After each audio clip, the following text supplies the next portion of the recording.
All right. Here we go. Let's just see if yes. All right. We're continuing what we began yesterday. And yesterday we began learning about a strange event which is talked about in the Talmud in what's called Baba Metzia. And there's an argument in heaven about a certain issue regarding Tzorat. And as we said yesterday, Tzorat is the spiritual disease where there's a discoloration on a person's skin. And it indicates on some sort of a spiritual imperfection in the person. And there's the exact details about what type of discoloration this is. And one is that if the discoloration occurs on the person's skin, and afterwards there's a white hair that grows in it, then the person is declared impure. But if the white hair precedes the discoloration of the skin, then the person is not impure. The person is healthy, regular. And what if there's a doubt? A person wakes up in the morning and he finds this blotch on his skin with a white hair and it doesn't know which one was first or not.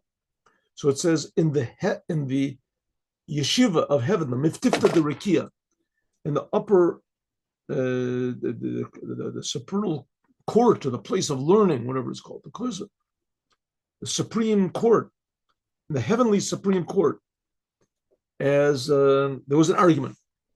And God said, if there's a doubt, then the person is pure. And the heavenly court, which is composed of all these souls of, past people, whatever.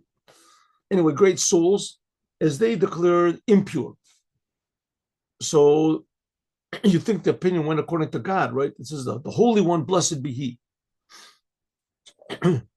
So the Gemara says, let's ask Rabba Bar Nachmani. Where is it? Here is it. Okay, Rabba Bar Nachmani. We'll ask him.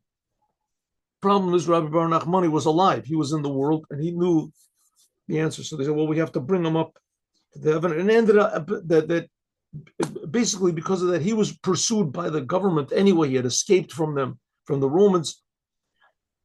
And so they took us. So right before he died, so he said, as his soul was leaving his body, he said, Tahor, Tahor, I decide like God. I decide like God. And interestingly enough, it says somewhere that Maimonides decides against God. He decides like the heavenly court. Okay, so the question is, what's going on over here? What type of a story is this in the Talmud? What type of story is this?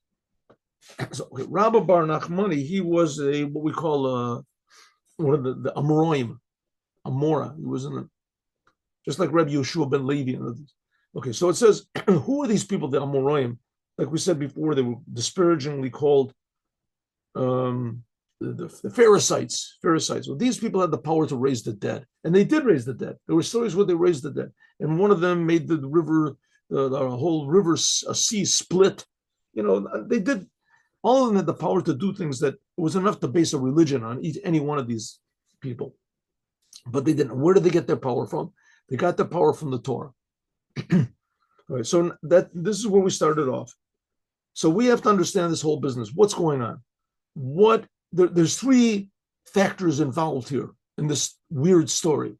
One is the heavenly court. The other one is the Holy One, blessed be He, God. And the third one is this Rabba Bar Nachmani. How can it be that they contradict God? They go against God, and the law is, it happens to be that he agrees with God. So the law is, therefore, it's like God. But if you wouldn't agree with God, the law would not be like God. How can you go against God? The whole story doesn't make any sense. What's going on? And why is it so important? Right? It's a law in the Torah. Right? It's a law in the Torah. The fact is, the law doesn't really even exist nowadays. There's no Matzorah. It was only in the time of the temple. There's no such thing as a Matzorah. Okay, but even if it was, so you have if a hair grows in the first, then it's pure. If the hair grows after the discoloration, then it's impure. So what? It's impure. What? It's so important. Say pure, say impure. What the difference is it? Huh? Why is it so important? So it must be pretty important. First of all, if God got involved in the whole thing, that God had to, what does it mean? God stopped creating the world or something, and he said, "Oh, okay, just 1 second. I'll put the world on hold." But he put it on hold, and he still was. What's going on? Well, how can you argue with God? And no, you can argue with God, but how can you maintain your opinion once you hear God's opinion? How can you? Okay, so we have to understand what all of these three things are: God, the heavenly court, the heavenly, what is it, yeshiva, the heavenly place of learning, heavenly court, and the Rabba Bar Nachmani, and the great tzaddikim in this world, the tzaddikim. And what's happening? Why is this important? Why is it so important that God, the creator of the universe, takes away all of his attention to get into this argument? What's he going to get the argument for? Okay, so from this, we're going to understand something about what exactly reality is and what the Torah is, and what the rabbis are, what the Torah is, and why it's so infinitely important to listen to what the rabbis say. Of course, you have to have proper rabbis. Anybody can't be a rabbi. There's criteria to be a rabbi. And so what is the Torah? What is the Jewish people? What is God? And what is the world? And so apparently the Jews are just a little group. How many Jews are there? Like 20 million Jews or something like that. How many of them are religious? How many of them care? Half of them, a quarter of them, a tenth of them, who knows? One of them, how many Jews really? And there's the whole big world. There's 8 billion, 9 billion people in the world. How many billion pieces of people are in the world? Right? And one little group happens to be the Jews. Right? What about the Torah? There's billions of books. But how many books are there in the world? Billions. Look in the library. Billions and billions of books. The Bible is one of them. So important. The Bible is one. So it's a religious book. So cut the number. Instead of a billion books, so there's, let's say, 100,000 books, a million books, right? Religion books, a million books. And the Bible is one of them. Such a big thing. But for some reason, everybody says that it is important, right? For some reason, it just keeps popping up. Israel is always in the news, and Israel this, and the Jews are this, and the Jews are that. There's, anti-Semitism, and nobody even knows what a Semite is. What is a Semite? Go to a town and ask for a Semite. They don't know. Where do the Semites live? That's what. So what is that? The anti people hate the Jews, and they care about the Jews, and they're the Jews, and they're the Jews, and they're the religion. We're the Jews, right? The new religion. We're the Jews. They have a New Testament. We're the Jews. We're the make you know. It has to be, the Jews have to be somehow or other in the center of everything. Why? What's going on? What's happening over here? Okay, so the main point of what we're talking about over here is like this: that the world, physical world, has no real meaning to it without the Jews. The religions of the world say, get out of the world. The religions say, get out of the world. We don't need the world. We're going to go to heaven. The people who are non-religious, atheists, whatever, so they say, how do you say, life is but a dream. Everything is, nothing has any real meaning to it anyway. You just get along. Just get along with the world. That's all. You live and you die and eat, drink, and be merry, or make whatever you want to out of it. The Jews come along and say, no, you don't get it. You don't get the point. This physical world, in every detail, in every second, every instant, is infinitely important. It's infinitely important. And we don't know what that means. We don't know what that means because our vision, our intellect is so clouded by this temporal world that we can't really feel the importance of this world, infinitely more important than going to heaven. Every detail we do, and that's why it's important to do what God wants in the world. Oh, so here we got people that really do what God wants. And it's so important to do what God wants that to do it right, God even gets involved in a big argument. That's why he gave the Torah. And why he put the Torah in our hands, that we decide what the Torah says. So God the world is created through the Torah, and the Jews decide what the Torah is. There's, of course, criteria. You have to be with these. That's why these rabbis had the power to raise the dead. What does it mean, raising the dead? To bring souls back into bodies in the physical world. Okay, let's go. Okay, so first of all, we explained over here what is the Holy One, blessed be He. What's going on over once? Oh, here it is. That's what the Holy One, blessed be He. We said the Holy One, blessed be He. These are two aspects of God.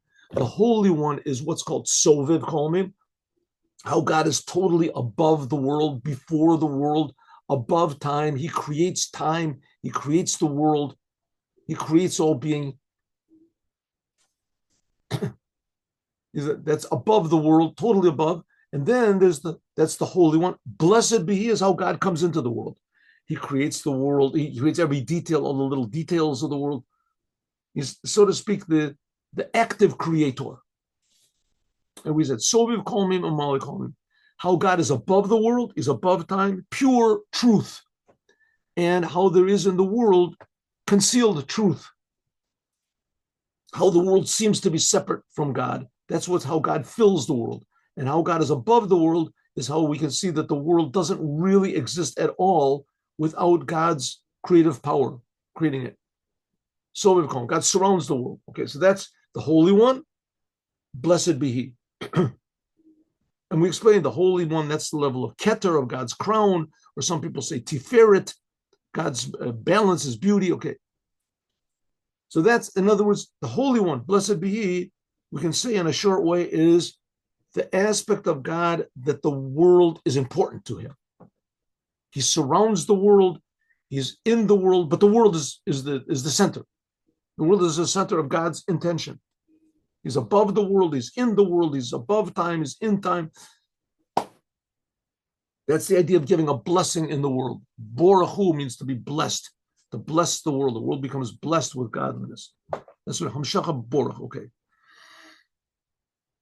Oh, and so now we understood a little bit, what does it mean, the Holy One, blessed be He. This is an aspect of God which is relevant, two aspects of God, which are relevant to existence. One is the creator of all existence, and the other one is the details of existence. The creation itself. Okay, that's the Holy One above creation, and blessed be He is the creation. So that's why God got involved in this, because God cares very much about the world. Now, what is this idea of the court, heavenly court, Matifta de Rikia? The Matifta de Rikia, the court in heaven, the heavenly court, who is Kihine, because if it is written, the Demut al Roshe Hachaya, Rikia Ka'ayin Kerach. It says his appearance was on the top of above the animals, and it was like it was like ice. There was like ice. Let me see where this pasuk comes. I think this is from Daniel, but let me give it a sentence over here. This is on page. 1 minute. Let me get this here.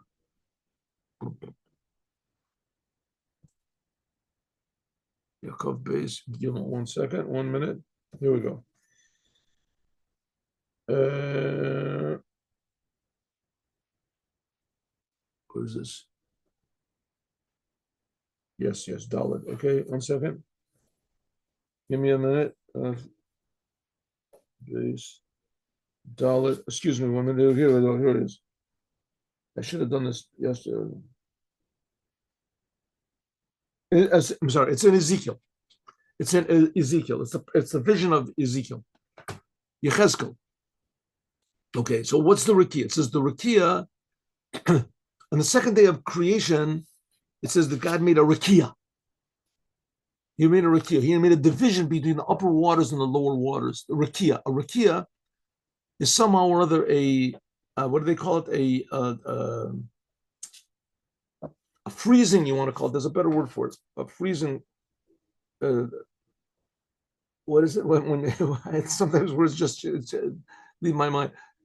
When you make cheese, where you take milk, you put it in it conglomerates. It's what the word conglomerates. It's a better word. Anyway, Rikia means a conglomeration of, let's say, freezing. Water freezes, it comes together. The same thing, milk. You put something in it, it becomes freeze. It becomes like cheese, right? So that's called the rakia. Rakia. It says that there was a rakia. There was some sort of a firmament. They call it a firmament. It becomes firm, right? Firm. Somehow the spiritual worlds become firm. Okay, what does this mean, become firm? In the spiritual worlds, what's going on over here? Says, and what does it mean that there's a yeshiva, there's a court in the firmament, right? Meshiva, what does it mean there's a holy court where they learn Torah and they decide in the firmament? What's going on over there? Now we're talking about reality. This is not just the Jewish cosmo-conception. This is talking about what reality really is, right? What reality is. Ezekiel, he enlivened the dead. He rose up from the dead. What, 20,000 dead bones, dried bones, he made them all come back to life. That's pretty good, right? That's pretty good. You got a whole religion that's based on one guy that they say he brought somebody back to life. This is an amazing thing. We have to worship him. There's billions of worshipers. Yechezkel brought back to life 20,000 people. 20,000, 30,000, I forget how many. in the dry bones, in the valley of dry bones. Geidura says. Atzmut Yeveshot. So when he says something, maybe we should listen to it. So it says that he had a vision and he saw godliness. And the godliness he saw, there was great details. You remember the whole thing. And one of them, that there was a firmament above the angels. And it was like kerach. It was like ice. The yesh chavin tatoin, there are what's called lower angels and there's upper angels. Chavin tatoin, a lower life force. The lower life force, or whatever, the lower animals, angels, the lower life force, this is what's called the Merkava. This is what's called the God's chariot. This is a little bit Kabbalistic stuff, right? But here we go. This is what's called God's chariot. Read the book of Yechezkel. It's really spacey. Look there. It's really amazing. I mean, people go crazy about, are there interterrestrial beings that they saw flying saucers, they saw this, and the army is keeping it quiet, the Navy is keeping it quiet, there's other people. That's absolutely nothing compared to an angel. The angels, and there's infinite number of angels, and the angels are really, it says one angel is 3 times as big as the universe, a third of the universe, whatever it is. And they really do exist. The Yechezkel talked about it, 2,500 years ago, more. Right? Okay, so he's talking about what is reality. So what reality is, that there's what's called the lower angels or creations. That's what's called God's chariot of the dimensions of godliness, which is called Bria, Yetzira, and Asiya. That's what's called the camp of angels, which are called Michael. Michael, that's on the right side. Michael Gabriel, that's on the left side. Good morning. And the Rakia, Sha'al Rashem, and then there's the firmament which is on them. Okay? Okay, so someone just came in now, so don't be too, freaked out by what we're talking about. This is not a class in Kabbalah, but we're talking about a lot of Kabbalistic ideas over here. And just, you came in late. Who is it, Charles? So just a short review of what we just learned. We learned that there was an argument in heaven between God, the Holy One, blessed be He, and the heavenly court about a certain issue. It's not important what the issue is now. And they couldn't decide what the answer is. So they said, let's go and ask one of the rabbis in the world, Rabbi Bar Nachmani. And they asked him at the last moment, he was dying, whatever, they came and they asked him, and he decided. That's what it says in the Talmud. The reason we're talking about this here is because this week's Torah portion talks about the spiritual disease of tzorat, which is very loosely translated, for lack of a better translation, is called leprosy. But it was not leprosy. It wasn't a physical thing. It appeared a discoloration on the skin. So because it's talking about that, that's what the argument was about in heaven. That's what the argument was about. Okay, so we explained yesterday how can you argue with God? What is this God? The Holy One, blessed be He. So we explained yesterday, the Holy One, blessed be He, HaKodesh Baruch Hu, this is an aspect of God which is relevant to the world. Relevant to the world, but in a way it's the essence of God because it comes from the Torah. The whole thing centers around the Torah over here. The world is created from the Torah, and it's being created constantly by the Torah. And that's what's called this heavenly court, decides things according to the Torah. The Torah. So, and who is the rabbi? This Rabbi Bar Nachmani. So he said these rabbis, which are called disparagingly the Pharisees or whatever, they have the power to raise the dead. And so there's the heavenly court. So in Hebrew, it's not called the heavenly court. It's called the Metifta of the Rakia. It's called the yeshiva or whatever. The yeshiva is a place where they learn Torah of the firmament. Rakia is the firmament. So what's going on? What's this firmament? Because it says in the vision of Ezekiel, it says that he saw there was a big firmament over the head of these angels. What were the angels? The angels are the camp of Michael, the camp of Gabriel. This is God's manifestation of God's kindness, of God's severity. That's the angel Gabriel. That's the angel Michael. By the way, 1 second, I just remember something. Every morning we give charity. And this morning, for whatever reason it is, we didn't give charity. So we have to give charity every morning. Every Jew, every human being should have a charity box in his house. And this charity box should be used, right? You have a piggy bank.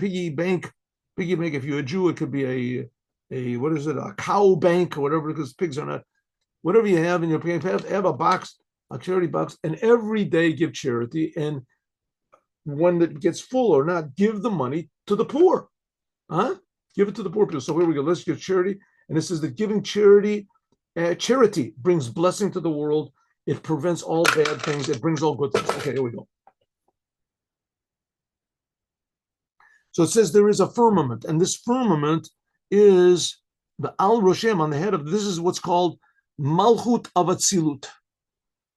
There's 4 dimensions of reality. The lowest dimension of reality is called Asiya. That's basically this physical world. It's a little more complicated than that, but this is the physical world with the stars, with the planets, with this. There's also lower angels, which are in Asiya. But then there's the world of which is called above that. It's a dimension of reality, which is above that and encompasses what's below it, and that's called Yetzirah. That's the world basically of the angels. Then there's the world which is called Bria. That's a dimension which is above and encompasses the 2 levels which are below it. That's called Bria. So we have the lowest is Asiya. Above that is Yetzirah. Above that is the world of Bria. That's the world of the souls. Souls are higher than angels.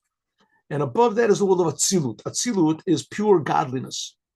Not God, but godliness. That's what's called God's 10 sphirot, God's 10 attributes.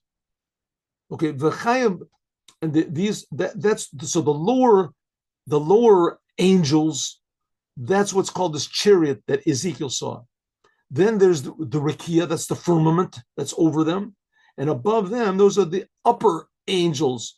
This is what's called, these are the upper angels. These are the souls, like Abraham, Isaac, Jacob, which is Chesed, Gevurah, Tiferet. This is God's kindness, God's power, God's beauty, not how it is in the lower worlds where there's these angels, the face of the lion, the face of the ox, etc. But Abraham, Isaac, and Jacob of Atzilut. Rakia, Sha'al Rosham, and this firmament, which is on top of them, this is what's called the Bina. So there's a firmament on top of both of them. Okay, what is the firmament? The firmament is what is called Bina. Bina is one of the 10 sphirot. That's understanding. Bizarre. Okay, so let's take it from our own personal life. Let's say there's what's called faith, and there's what's called understanding. Right? We have faith that God exists. We have faith that God creates us.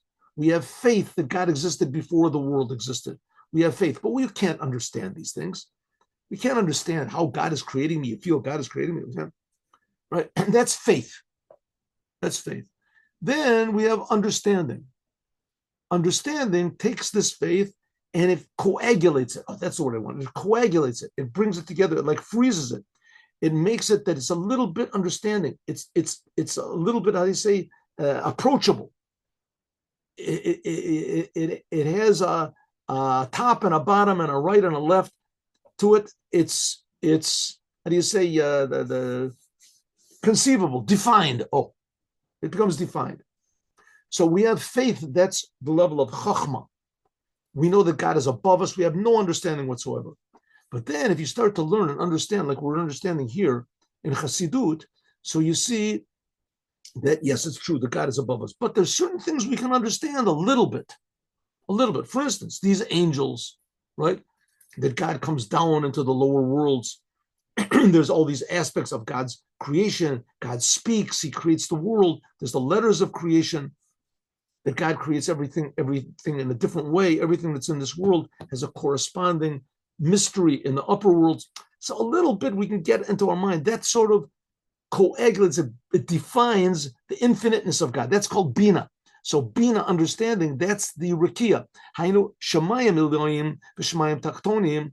These, the upper heavens and the lower heavens, this is two levels of Rikia. So there's a firmament which is between the lower worlds and the upper worlds, and then there's a firmament which is above the upper worlds also and the Creator, like it says in the book Pardes. Pardes is a Kabbalistic book. Okay, let's get it. Let me get this over as well. So it says, look over, look in. Therefore, Nikra Gan Eden. Okay, look in. Therefore, Bina understanding. That is found in the world of Bria, Korsaya, in what's called God's throne. That this is Meir, it shines in what's called the upper heaven. The Alzen, it says, Nar Yotze Me'eden Lashkot Tagan. It says a river came out from Eden. Remember, right in the beginning of the creation. A river, the beginning of the Bible. A river came out from Eden. Eden is like this level of Chachma. And it watered the garden. The garden is like this firmament. Because after it was drawn down into understanding, Bina, Asaga then can shine to the souls in Gan Eden. Okay. Judaism definitely believes there is heaven. And after a person dies, it goes to heaven. The heaven is a level of reality. It's here right now. But we just don't feel it because our bodies are they take up all the attention of our soul, so the soul doesn't feel it. But after the soul leaves the body, or some people that really purify their soul, and they don't pay improper attention to their body, so they can feel what heaven is. What is heaven? It says heaven is tremendous pleasure. What's the pleasure? What type of pleasure do you get in heaven? There's no body. All you have is a soul. There's no body. What, you can't eat ice cream over there or whatever it is, get a new car, make a lot of money. What type of pleasure do you get? So he says the pleasure which is in heaven is a pleasure of understanding. When you understand something, that's what gives you pleasure. Which we can see that in the physical world, right? Somebody gives you a stone and you say, what's this? And someone else comes along and says, where'd you get that from? That is a $50 million diamond. Say, really? At $50, can I believe him or not? But at $50 million, as soon as you understand really what it means, $50 million, most people don't ever understand what $50 million is, right? If someone would give me $50 million, I tell you the truth, I don't know if I would be happy. I don't know what am I going to do with it? You can give charity. People need the money. Oh, no. You give it to orphans, give it to widows, give it to this, make people, now start. When you start to understand what things are, then you're happy. Right? Then you're happy. Here's $1 million gift. Oh, I'm so happy. That money, that's stolen. The government's going to come and get you. I don't want it. The understanding is what makes a thing enjoyable or not enjoyable. So it says God is the most enjoyable thing in the world. We don't understand him. In heaven, you understand. And you understand. And it's yours. You understand. So it says the lower heaven, that's a certain level of understanding of God. The higher heaven is a higher level of understanding, which is not the case, the level of Chachma. Chachma, we said, that's like faith. That's above understanding. Chachma means we know that God is, but we don't know what God is. Bina means you have a little bit of idea that you know what God is. How great God is. Like, look in the book of Psalms. You create the heavens, you create the earth. That's pretty good. You look at a tree. Tree is pretty amazing. God is creating the tree. Only God can make a tree, like I said. You think, well, so that's pretty amazing. God creates a tree. Think what God is, right? A tree is wonderful, but think what the creator is. So that's a little bit you can sort of understand. In fact, that's the motto of Judaism. The motto of Judaism is to try to understand God. Shema Yisrael means understand Jews. Look, and therefore it's called the upper heaven. The upper heaven is called the Metifta Adurikia. It's called the, the heaven, Metifta Adurikia. It's called the high court, the court in the heavenly court. Why? Because a court is a place where they understand things. And the Rakia is the place where it's possible to understand. Rakia is called Bina, it's called understanding. And that's the heavenly court that's on top of these angels, whatever. It shines in the upper heaven. This is called the Matifta Durakia. Davka, Mibechinas Bina, this is understanding, Shubechinas Rakia, Hainu Shenimshacha or Begeder Hasaga. Okay, so the world, this level of the upper heaven, that's the potential to understand. Godliness, how it's understandable. And the court in heaven, the heavenly court, this is where this understanding actually comes down to be relevant to human understanding. Well, I say draw from this understanding.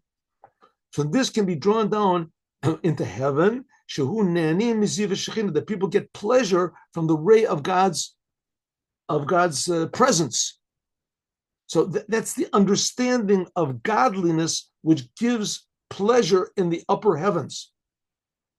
Okay, how do we get to this level? We're going to see, this is the thing of the Torah. They get to this level of the what's called the heavenly court, which is tremendously high, that its source comes from the Rakia, from this the firmament, which is on top of the angels, the upper angels. Namely, we said that's Bina, understanding of Atzilut. It shines into upper heaven, upper Gan Eden Elyon, the upper heaven, that's the world of Bria. And Kodesh Baruch Hu, God, Asi, he comes, this aspect of God, which we said is the surrounding level and the inner level, that God comes, Lishtashea Imayan, to listen to them, to, enjoy, to partake with them in heaven. Shehu Oris Keter, this is the aspect of God's crown and God's wisdom of Atzilut. It comes down into, how is this? Because of Al Yedei Esek Torah Lishmo, by means of learning the Torah. Okay, that's the point that we wanted to get to in this whole business. What the Torah does. The Torah is like, you're in a rowboat and there's oars, right? And the oars in the rowboat, it churns the water, makes the rowboat move. That's what the Torah does. The Torah, when Jews learn the Torah, it churns up all of these upper worlds. It brings the upper worlds down and it brings the lower worlds up. That's what learning the Torah. Therefore, it's called the high court, the heavenly court. They learn Torah. By means of this, it draws down extra light of godliness into heaven. Like it says, the ways, darchecha, darchei noam, the ways of the Torah are ways of pleasure. Right, in Proverbs. That's what the Tanaim and the Amoraim did.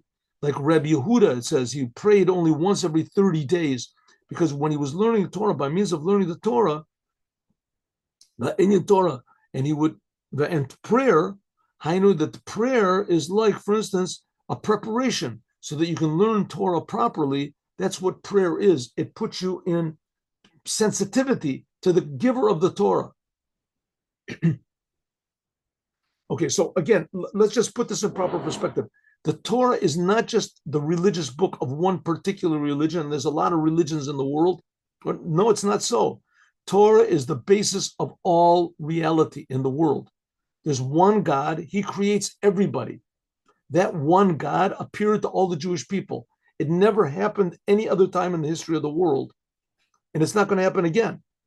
God appeared to all the Jewish people, took them all out of Egypt, and gave them the Torah. Nobody even has a story that's even makes up such a story like this. Even those religions that claim to replace Judaism. Right? God himself, the creator of the whole universe, he appeared and he gave the Torah. The Torah was there before the world was there. The Torah is the blueprint of the world. And the idea is that the Torah is not just a book, a memory book, like, they find this ancient, what is it, text, whatever, tome, what do they call it? Hidden in the mountains of Tibet or something like that. This is an actual workbook, the Torah. The Torah is the same Torah that God used to create the world. It's the same Torah that God gave on Mount Sinai. It's the same Torah that we have in front of us today. And we have to learn it. By learning the Torah, you start to see, reading the Torah, you start to see that, that 100% of the Torah is not understandable. And if you try to understand it, you're wrong. Right? You try to understand what the 10 commandments are, you're not, it's not correct. Don't kill. What does don't kill mean? Don't kill bacteria. It doesn't say want to kill. Maybe it means don't kill people. You're never supposed to kill people. Just right afterwards, it says that a person that doesn't keep, a Jew doesn't keep Shabbat, he will die. So he's getting killed. The court is supposed to kill him. So you're supposed to kill. You're not supposed to kill. The whole Torah is not understandable. That's why you have to have the great rabbis.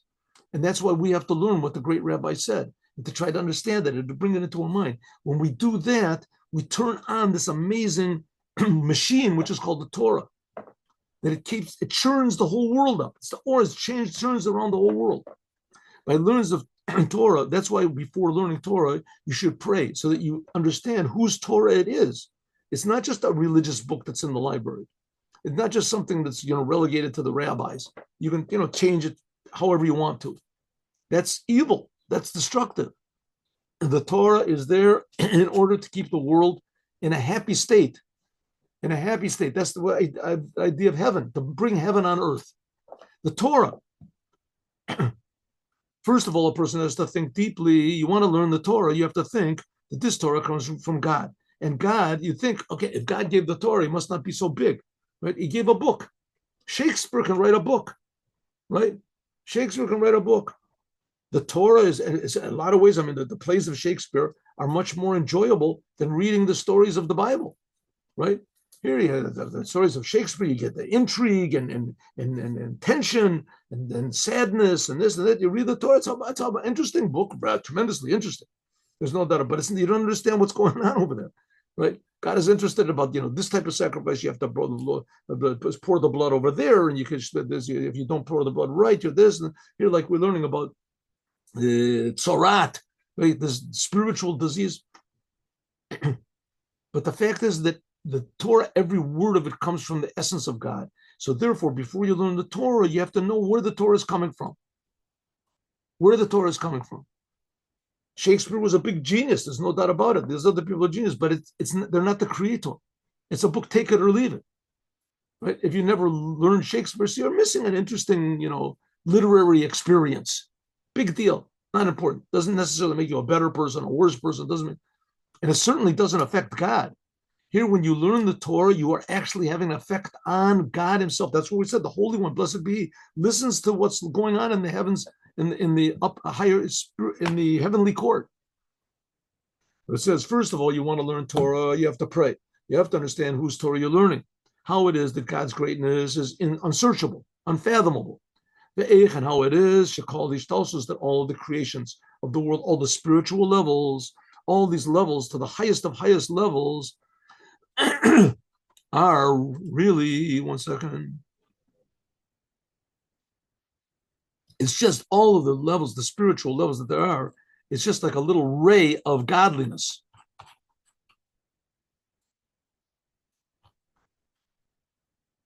There's much. It's like a drop in the sea. Therefore, anyone who's closer to God is more like nothing. When you think about this, just think about it 1 second. Let's say you have a chance that you can be the most famous person in the world. That you can write a book or write a song, something like that, and you're going to be on television. Everyone's going to have your name on their lips and your picture hanging on your wall, on their wall. You're going to be super famous for this, or you can sit and learn the Torah. So a normal person will say, what's the question? What's the question?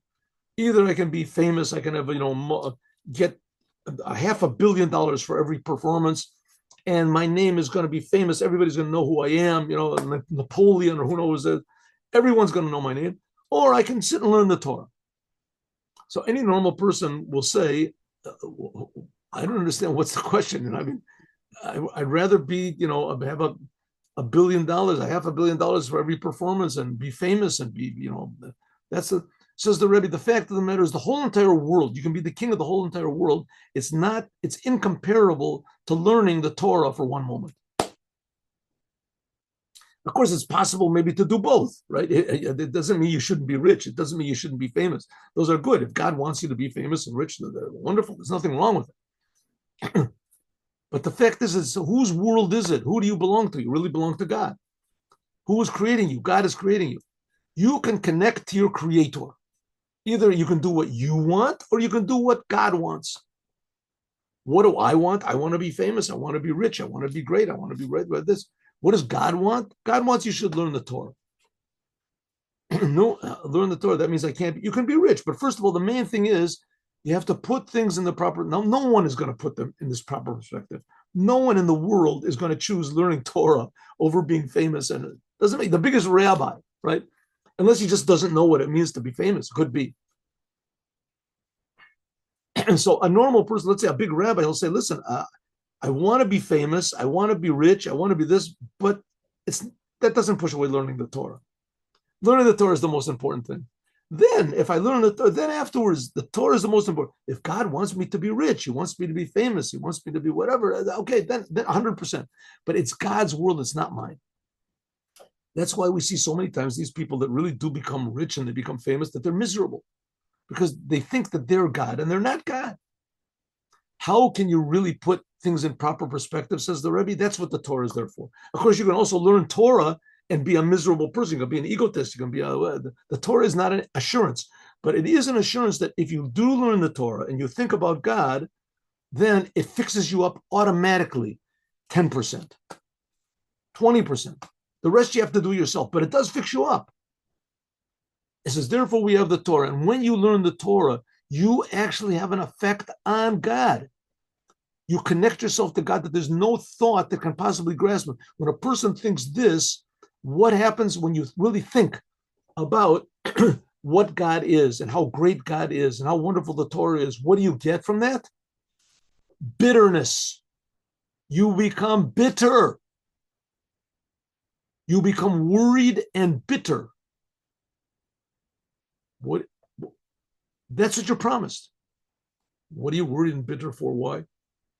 Like the rabbis say, "Ein mosrim razei Torah el alamisha libo doag bekirbu." Secrets of the Torah are not given except for those whose heart is, how do you say, worried, unsettled inside. What does it mean? We're not talking about that you get all depressed and whatever, worried, and you're paranoid, or what do they call it? A person that's that's a good word. A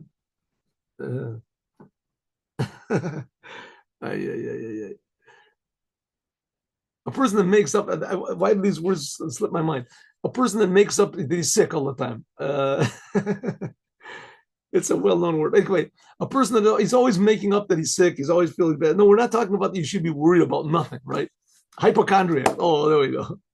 Oh, yeah, I'm so worried. I'm so sick. What's going to happen tomorrow? Maybe it's going to be cold. Maybe it's going to be hot. We're not talking about that type of worry. We're not talking about atzvus, that a person is all nervous, God forbid, or that he's bitter, that he's miserable, that he's depressed. That keeps you away from God. Depression is the worst thing in the world.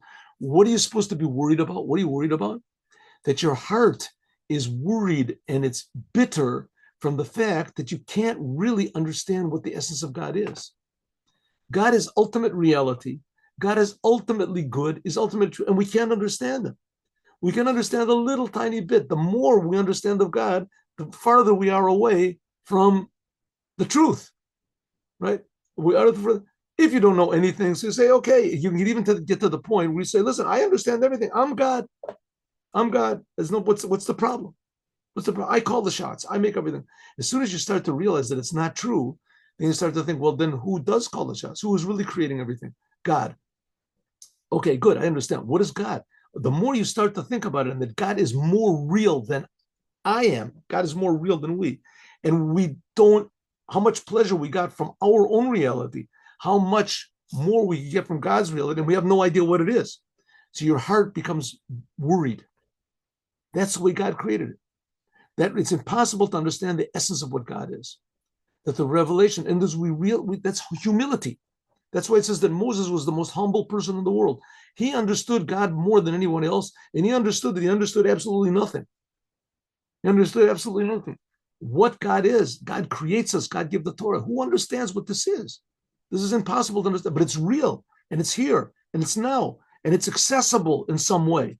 And we feel bad that I'm living my whole life and I don't really feel what the truth is. That's a healthy type of worry, a healthy type of, how do you say, uncertainty, that you can never really become an egotist, a false egotist. You're always putting yourself in your place, as we'll talk about more, God willing, tomorrow.